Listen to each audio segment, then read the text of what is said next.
Olá pessoal, estou aqui de volta para a gente continuar o assunto da nossa aula anterior, que foi sobre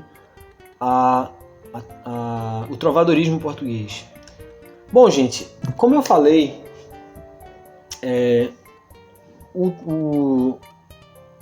as cantigas trovadorescas, elas se dividem em 4 gêneros, né? 4 tipos, na verdade, 2 gêneros com 2 tipos cada um. Gênero lírico, você tem as cantigas de amor e as cantigas de amigo. Gênero satírico, as cantigas de escárnio e as cantigas de maldizer.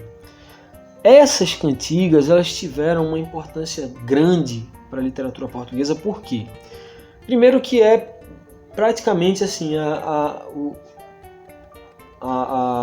os registros mais antigos que a gente tem, né, documentado da língua portuguesa, né, do que viria a se tornar a língua portuguesa, né?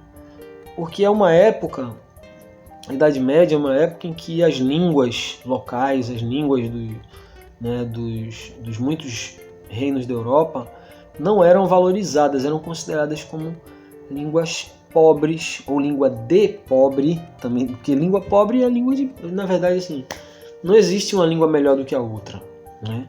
Normalmente, quando se supervaloriza uma língua em detrimento de outra, a questão não é a língua em si, mas é quem fala essa língua, né? Então, lá na Europa, as línguas que são chamadas de línguas autóctones, né? O que é língua autóctone? É a língua do local, a língua que surgiu naquela região, não é a língua que veio de fora. Por exemplo, aqui no Brasil, o português é uma língua autóctone? Não, o português veio de Portugal para cá. As línguas autóctones que a gente tem no Brasil são o Tupi-Guarani, né?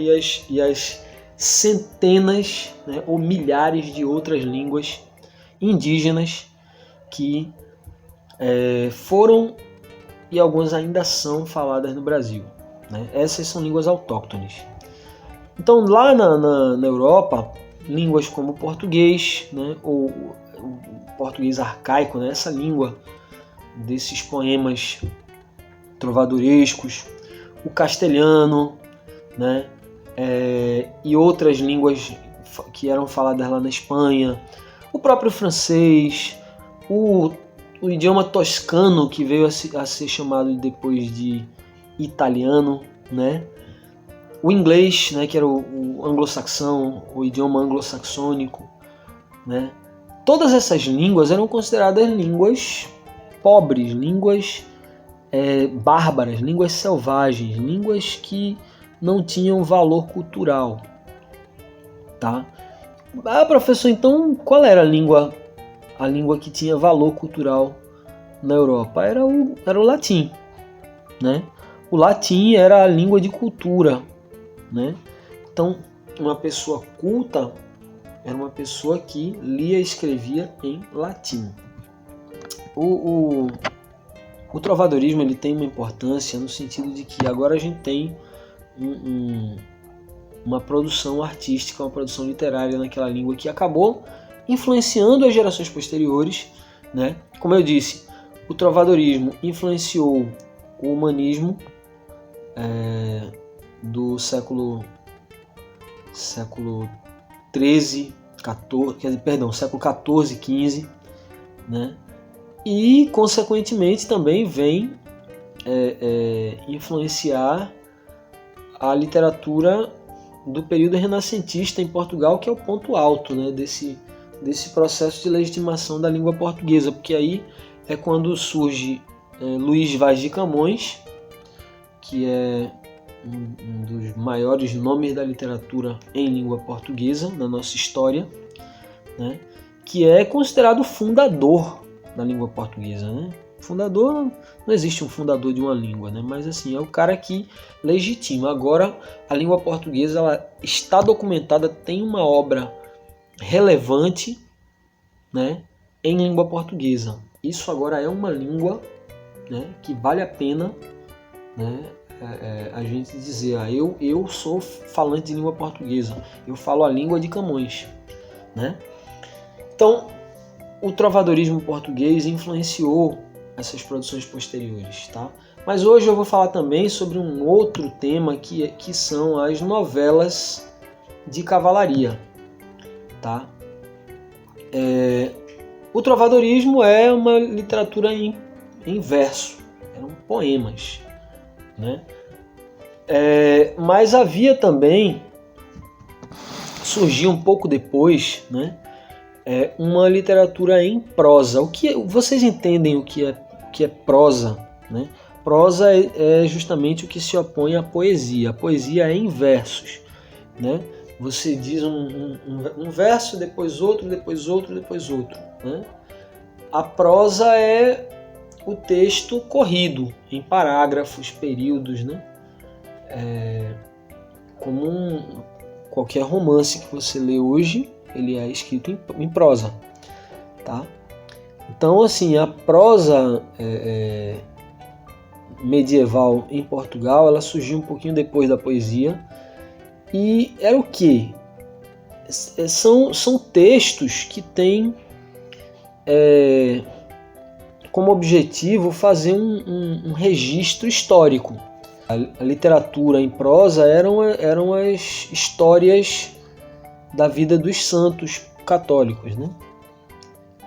Mas aí surgem também, né, lendas, mitos que são registrados ali. Essas novelas de cavalaria chegam em Portugal sob influência de uma literatura que já era produzida na Inglaterra, né, na Grã-Bretanha e na França, tá? Então, a gente tem aqui, ó, as novelas de cavalaria, elas fazem parte de ciclos, que são conjuntos de novelas que têm o mesmo tema, tá? E muitas vezes os mesmos personagens. Então vamos ver aqui. A matéria cavaleiresca, né, ou seja, a literatura de cavalaria medieval da época, ela se dividia em 3 grandes ciclos. O ciclo bretão, ou ciclo arturiano, que é muito interessante, é muito assim, é uma temática que é gostosa da gente pesquisar, né? Porque fala de um tema que até hoje atrai o interesse das pessoas, que é o ciclo arturiano. São novelas que tratam da temática do rei Arthur, dos seus cavaleiros, né? Dos cavaleiros da Távola Redonda, que tratam do mito do Santo Graal, a busca pelo Santo Graal, né? E as aventuras ali místicas e heróicas do rei Arthur. Essa literatura ela influencia até hoje, né, a nossa cultura. A gente tem filmes e séries de TV sobre essa temática, né, sobre o rei Arthur, né, sobre a matéria de cavalaria, e não são poucos. O segundo ciclo é o ciclo carolíngio, que se refere ao rei Carlos Magno da França, né, que é bem parecido com o ciclo arturiano, mas aí é um outro ambiente só, né? O Carlos Magno e os 12 pares de França, né? É uma temática bem parecida. E o ciclo clássico, ele envolve a temática greco-latina, que conta os feitos dos heróis da antiguidade, né? Os heróis como os antigos heróis das epopeias gregas e romanas, né? Como o Aquiles, né? O Enéas e outros heróis da antiguidade. Só que no caso da literatura portuguesa, o que teve influência real foi o ciclo bretão, o ciclo arturiano, tá? Então, em Portugal a gente tem histórias envolvendo o rei Arthur, tem também um outro ciclo que é o ciclo dos Amadizes, né? É o personagem do Amadis de Gaula, né? Que é um herói medieval também, um cavaleiro medieval, que tem a autoria incerta.